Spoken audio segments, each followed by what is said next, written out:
Did you ever feel like nobody would love you if they really knew you? Most people feel that way sometimes in their life. That's why I wrote this book. My name is Jeannie St. Taylor, and the name of the book is You Wouldn't Love Me If You Knew. I also illustrated the book for you, and I'm so glad you came to read with me today. Let's get started. Once upon a time, a young boy did something very bad.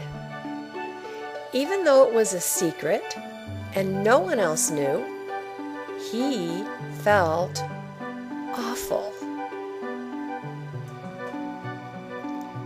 "I don't like feeling bad," he told his dog. "From now on, I will do good things."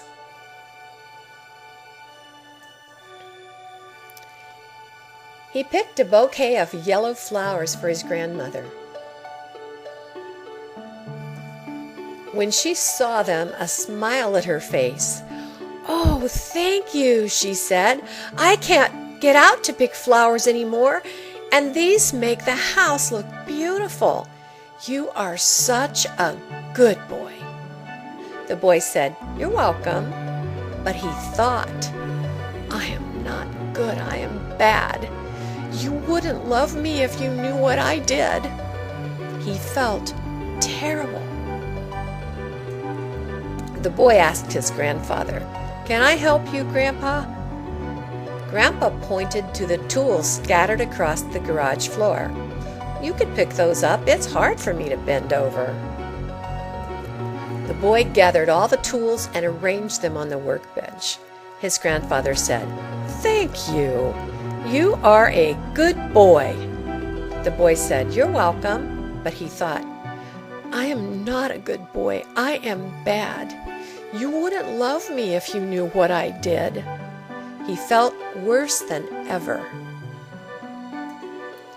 He trudged over to his own house and lay on his tummy watching Dad weed the corn.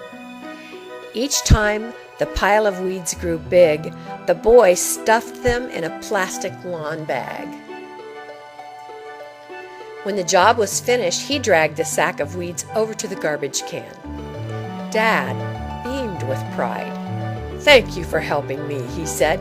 "You are a good boy." The boy said, "You're welcome," but he thought, "I am not a good boy. I am bad. You wouldn't love me if you knew what I did." He felt ashamed. He wandered into the kitchen to watch his mother knead bread. "Would you wash the dishes for me?" she asked. "The soap makes my hands red and itchy." The boy jumped up and washed all the dishes, then he dried them. "Thank you," she said, smiling. "You are such a good boy." The boy said, "You're welcome," but he thought, "I am not good. I am bad. She wouldn't love me if she knew what I did." He leaned against the refrigerator thinking about the very bad thing he had done. He had to tell someone. Without looking at his mother, he whispered, "I am not good. I am bad." His mother looked startled. "What do you mean?" "It's a secret." The boy hung his head and scuffed the toe of his shoe on the tiles. "I can't tell you." "Maybe you should whisper it in my ear." His mother knelt beside him, and the boy whispered the very bad thing into her ear. When she heard it, she looked sad. Fear pounded in the boy's heart. He thought, "She can't forgive something that bad. Not even Jesus could forgive something that bad. She won't love me anymore." "Please forgive me," he said. His mother put her arms around him and pulled him close. "I am sorry you chose to do such a bad thing," she said. "But I am happy you decided to tell me about it and ask for forgiveness. I love you very much. Of course I forgive you. Do you think Jesus could ever forgive something that bad? Asked the boy. Jesus will forgive anything, no matter how bad it is. Just ask him. The boy bowed his head and closed his eyes. Dear Jesus, he prayed, I am sorry for what I did. Please forgive me.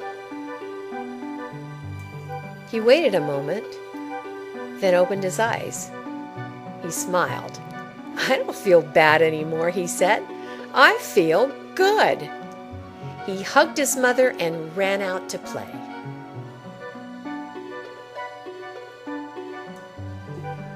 Parents, this page is for you. I won't read it to you, but I hope you'll stop the computer and read it for yourself. It will help you know how to talk to your child.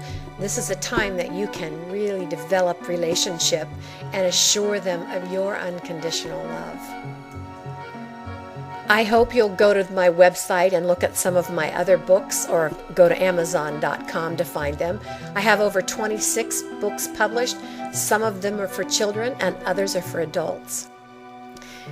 One of my adult books is this full-size novel, City of a Thousand Gods, that takes place just before Noah's flood begins. You can find it by going to my website, and it will lead you to a place where you can read it on a blog, and that won't cost you anything. Or you can buy a copy of it on Amazon.com on Kindle or as a paperback.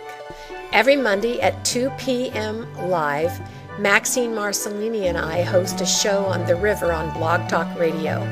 If you go to the site on this page, it will show you how to listen. Just click on the show and you can listen in the archives or come live.